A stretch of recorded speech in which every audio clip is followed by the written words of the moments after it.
사무엘상 15장 22절로 이 3대 말씀을 통해서 믿음과 순종이라는 제목으로 함께 은혜를 나누고자 합니다. 오늘 우리가 읽은 본문은 너무 잘 알고 있는 말씀이죠. 사울이 이제 하나님의 명을 받아서 아갑을 치려고 했는데 어떻게 했습니까? 다 진멸하려고 했는데 자기들이 좋은 것을 다 취했죠. 그대로 취하면서 이제 그걸 또 변명을 합니다. 그때 이제 바로 이제 사무엘 선지자가 바로 사울에게 전한 말씀이죠. 자, 뭐라고 말씀하고 있습니까? 하나님께서 번제와 다른 제사를, 오늘날 말은 뭡니까? 하나님 앞에 드린 예배죠. 예배고요. 곧 하나님 앞에 드리는 헌물입니다. 자, 근데 뭐라고 말씀합니까? 그것을 그의 목소리를 청조하는 것을 좋아하신 같이 좋아하시겠나이까. 순종이 어떻게 해요? 제사보다 낫고. 또 우리가 형식적으로 하나님 앞에 예배를 드린다고 할지라도 하나님의 순종이 없다면 그것은 하나님의 기도 받으실 만한 예배가 아니라는 것이죠. 우리가 아무리 하나님 앞에 화려한 예배를 드린다고 할지라도, 겉으로 볼 때 아무리 아름다운 예배를 드린다고 할지라도, 그리고 아무리 많은 우리가 화음을 하나님 앞에 드린다고 할지라도 하나님 말씀에 순종하지 않는다면 그것은 하나님께서 기뻐 받으시는 예배가 아니라고 하는 것입니다. 자, 일단은 왜 우리는 하나님 앞에 순종을 해야 될까요? 왜 무엇 때문에 순종해야 될까요? 자, 요한복음 10장 27절에 보니까요, 내 양은 내 음성을 들으며 나는 그들을 알며 그들은 나를 따르느니라 이렇게 말씀하고 있어요. 자, 왜 우리가 주님 말씀에 순종해야 됩니까? 주님 우리의 목자가 되시고 우리는 그분의 양이기 때문에 그렇죠. 자, 우리가 성경을 보면요, 특별히 하나님과 우리의 관계, 특별히 주님과 우리와의 관계를 양과 목자의 관계로 잘 표현하잖아요. 그렇죠? 양과의 목자의 관계로 잘 표현합니다. 자, 왜 이렇게 양과 목자의 관계로 이렇게 잘 비유를 하는 것일까요? 무엇 때문에? 그 까닭이 무엇일까요? 양만큼 목자의 순종하는 짐승이 없어요. 양은 정말 오직 목자만 바라봅니다. 목자의 음성만 들어요. 그 당시에는 이제 목양하는 방식이 한 울타리 안에 자기 양만 있는 것이 아니었어요. 그러니까 여러 집안의 이 양들을 큰 울타리 안에다가 함께 집어넣고서 거기서 이제 같이 목양을 합니다. 그러니까 이제 저녁 때는 그 울타리 하나 있다가 낮이 되면 이제 목자를 따라서 이제 풀을 뜯으러 가죠. 물을 마시러 이제 떠납니다. 그때 아무리 양들이 막 섞여 있어도요, 그 양은 자기 목자의 음성만 들어요. 자기 목자가 딱 부르면 정확하게 그 음성을 듣고 나오고 따라 나옵니다. 다른 그 목자들이 목소리를 흉내내서 그렇게 한다고 하더라도요, 양은 정확하게 그것을 구별할 줄 알아요. 그러니까 오직 자신의 그 목자만 바라보고 목자의 음성만 듣고 그 음성에만 따라다니는 것이 바로 양이죠. 그래서 특별히 이제 그 주님과 우리의 관계를 바로 이제 목자와 양의 관계를 이렇게 이제 비유하고 있는 것을 우리가 이제 보게 됩니다. 자, 우리가 그런 면에서 우리가 얼마나 참 양처럼 우리가 주님을 지금 따르고 있을까요? 얼마나 주님의 말씀을 우리가 지금 순종하고 있는지 이 시간을 통해서 다시 한번 우리의 믿음을 점검해 보기를 소망합니다. 자, 근데 이제 무엇보다도 예수님 자신이 우리에게 순종의 모범을 보여주셨어요. 참 하나님께서 만약에 성육신하지 않으셨다면, 그냥 하늘의 영으로만 계셨다면, 자, 그 하나님 말씀하신 것이 과연 우리에게 얼마나 와닿았을까요? 얼마나? 우리가 그렇잖아요. 우리 아이들도 성장하면서요, 누군가에게 그 모습을 보고 따라가잖아요. 특별히 그것은 부모의 모습을 보고 따라가잖아요. 부모가 보여주는 모든 언행이 알게 모르게 아이들한테 큰 영향을 끼칩니다. 아이들이 사실은 그 모습 보고 자라는 거예요. 그러니까 저 녀석 어떻게 지 애비 하는다고 똑같아? 왜 이런 얘기가 나오니까? 다 보고 배워서 그런 거예요. 보고 배워서. 그러니까 우리가 만약에 하나님께서 영이시라면 본받을 모습이 없잖아요. 본받을 모습이. 그렇지 않습니까? 그런데 하나님이신 예수님께서 성육신 하셔서 우리에게 완전한 인간으로서의 모습이 어떠해야 되는지를 다 보여주셨어요. 그래서 우리가 정말 완전한 모범이 계시죠. 예수님이십니다. 우리는 예수님께서 이 땅에서 행하셨던 모든 것들을 어떻게 해요? 그들을 본받고 우리는 그 뒤를 따라가야 될 것이죠. 그럼 자녀들이 그 부모의 모습을 보면서 저 녀석은 정말 지 얘기가 똑같네 하는 것처럼 우리도 어떻게 해요? 예수님을 보고 따라하는 거 어떻게 해요? 저 사람은 정말 예수님의 모습이 나타나네. 정말 저 사람에서 예수님의 향기가 드러나네. 우리가 정말 이런 소리를 듣고 살아야 되잖아요. 이런 소리. 그렇지 않습니까? 그래 우리가 너무나 당연한 거 아닙니까? 근데 우리가 참 그러지 못하는 우리의 참 부끄러운 모습을 또 보게 되죠. 자, 무엇보다 예수님은 우리에게 직접 모든 다 본을 보여주셨어요. 특별히 순종의 본을 우리에게 이제 보여주신 것을 우리가 이제 보게 됩니다. 자, 요한복음 4장 3절에 보니까 예수님께서 저희들에게 이렇게 말씀하셨어요. 나의 양식은 나를 보내신 이의 뜻을 행하며 그분의 일을 온전히 이루는 것이다. 우리가 이제 그 사마리아 여인, 수가성의 여인의 그 이야기를 다룰 때 바로 이 말씀에 대해서 우리 함께 나눴던 기억이 아마 있을 것입니다. 자, 여기서 양식이 뭐라고 했습니까? 정말 먹는 것이 아니라 양식이 뭐예요? 나를 지탱하게 해주는 것, 존재하게 해주는 것이잖아요. 그러니까 예수님의 존재의 의미는 뭐가 있습니까? 하나님의 뜻을 이루는 거예요. 그게 예수님의 존재의 의미예요. 자신의 뜻을 이루는 것이 아니라 하나님의 뜻을 이루는 것이 바로 예수님의 존재의 의미라고 말씀하고 있어요. 자, 그렇다면 뭐예요? 우리도 마찬가지죠. 우리의 존재의 의미는 이 땅에 우리가 존재하는 이유가 뭐예요? 내 뜻을 이루기 위함이 아니라 하나님의 뜻을 이루기 위해서. 우리는 보내심을 이 땅에 받았잖아요. 그렇죠? 그렇기 때문에 우리 이 땅에서 내 뜻을 이루기 위해서 우리가 욕망을 가지고 뛰어가는 것이 아니라 바로 나를 통해서 하나님의 뜻을 이루는데 우리가 이제 초점을 맞춰야 되는 것이죠. 그것이 바로 예수께서 친히 우리에게 보여주신 본이죠. 자, 또 요한복음 8장 29절에 보니까 나를 보내신 이가 나와 함께 하시도다. 나는 항상 그가 기뻐하신 일을 행함으로 나를 혼자 두지 아니하셨느니라 말씀하고 있어요. 주님 뭐라고 말씀하세요? 나는 항상 하나님이 기뻐하신 일을 행한다 이렇게 말씀하고 있어요. 우리가 좀 이런 고백하면 얼마나 좋을까요? 우리의 모든 행동이 내가 모든 하는 일마다 다 하나님 기뻐하신 일이야. 정말 우리가 이렇게 담대하게 선포할 수 있다면 여러분 얼마나 우리가 좋겠습니까? 네, 주님은 그렇게 말씀하셨어요.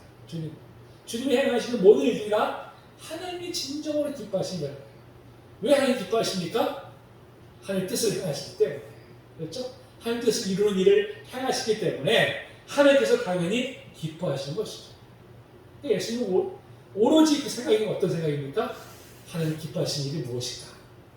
하나님 어떻게 하시면 기뻐하실까? 이것만 생각하신 거죠. 이것만.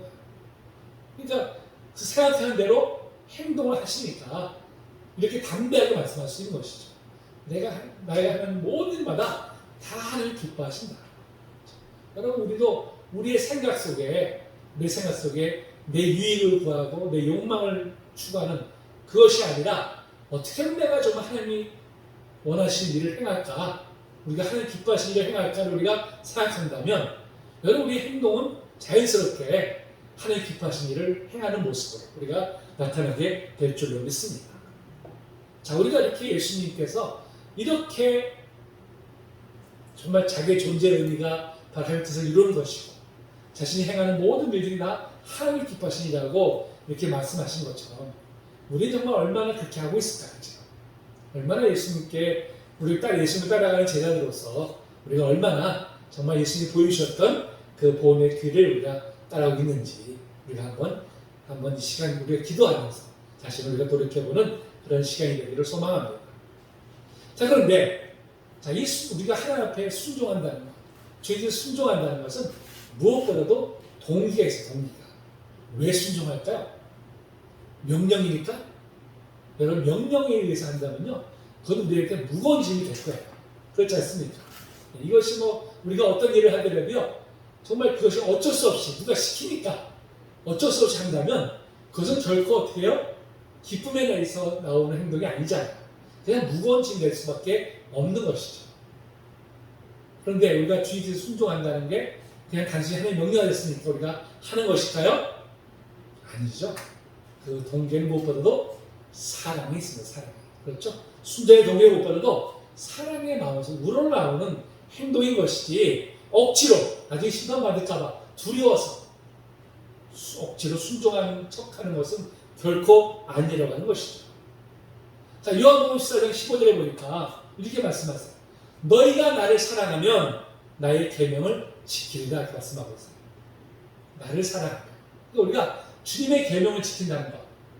이걸 마치 우리가 율법처럼 이거 안 지키면 하나님 앞에 벌 받을까봐 우리가 만약에 지키려고 한다면 여러분 그것처럼 무거운 짐이 어디 있겠어요? 과거에 보면 이제 그 목사님들 중에 설교할 때 그렇게 설교하시는 분들이 있어요. 누가 주일을 어기고 골프 치러 갔다가 교통사고가 났다더라. 뭐 예를 들어서 이제 그런 식의 예화를 들어서 이제 그 주일을 거룩하게 지키라고 이제 그렇게 그 설교하는 분들이 간혹 들은 적이 있었어요. 근데 저는 그 들으면서 그게 과연 옳은 예화일까? 이제 그런 생각이 좀 들어봅니다. 우리가 주일을 지키는데 하나님께서 벌 내리실까봐 주일 안 지키면 딴짓하면 그냥 해쳐 들으실까봐 무서워서 주일을 지킨다면 여러분 그 주일을 지키는 것이 하나님께서 기뻐 받으시는 예배가 될까요? 아니죠.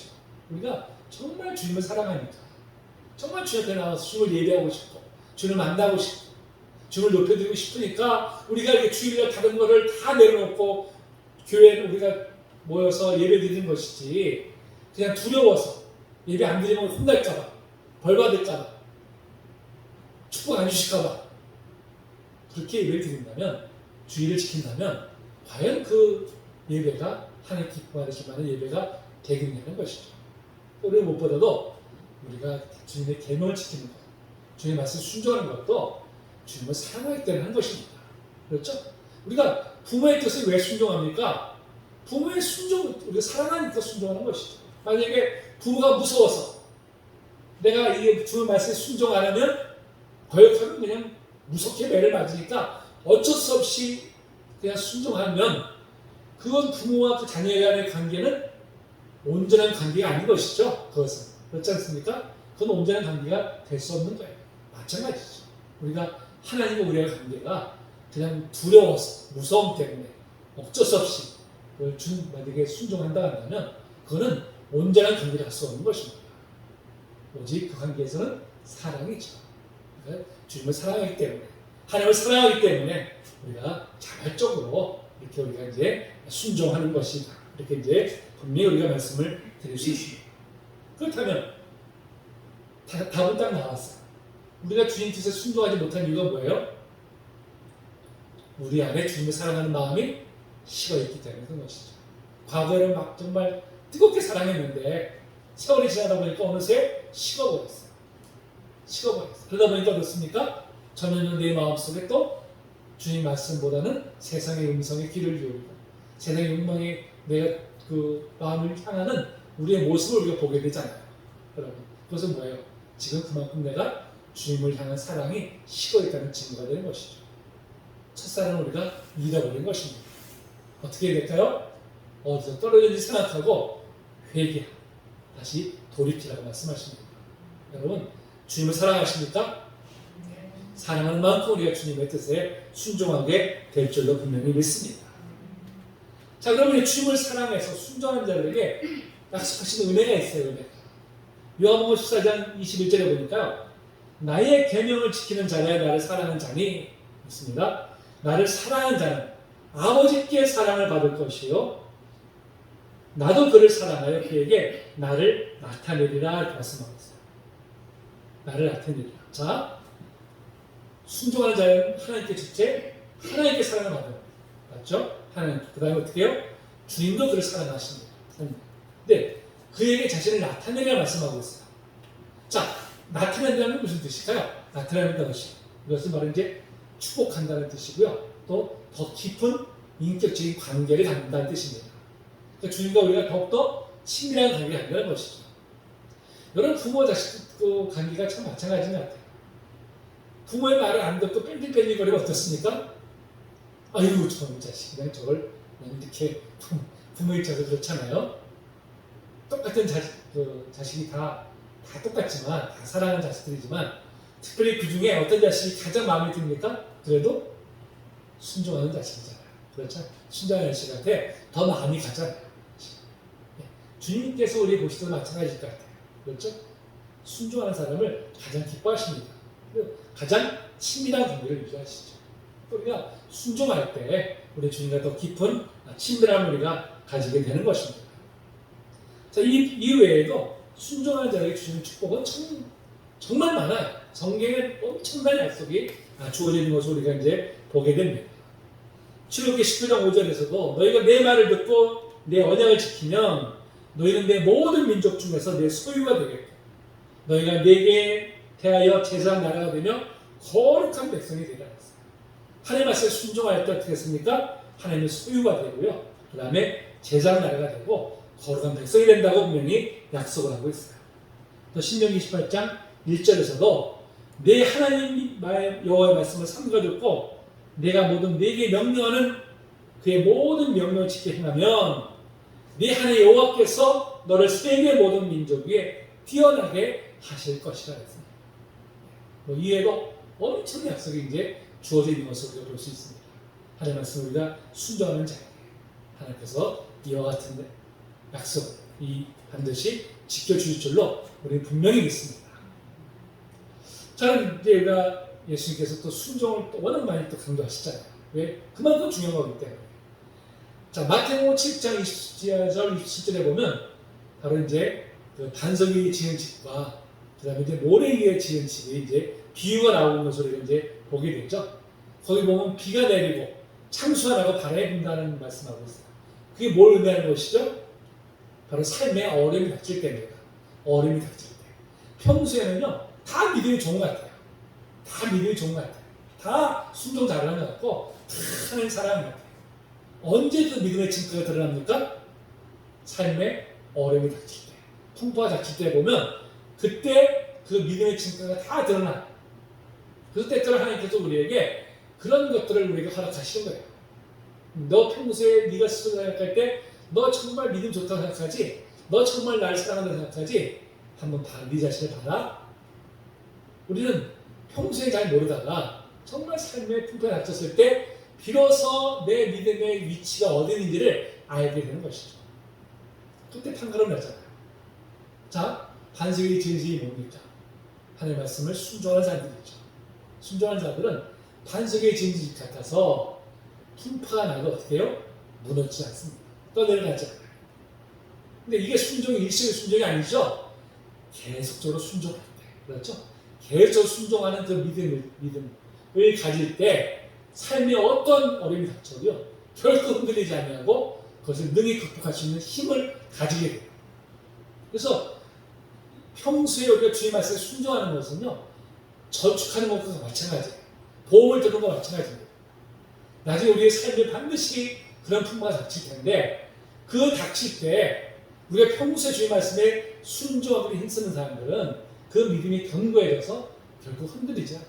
잠시 흔들렸다가도 금방 또 제자리를 찾고요. 그것을 극복해냅니다. 그런데 평소에 하나님의 말씀에 순종하기 힘쓰지 않는 사람들은 조금만 어려움이 닥치면 어떻습니까?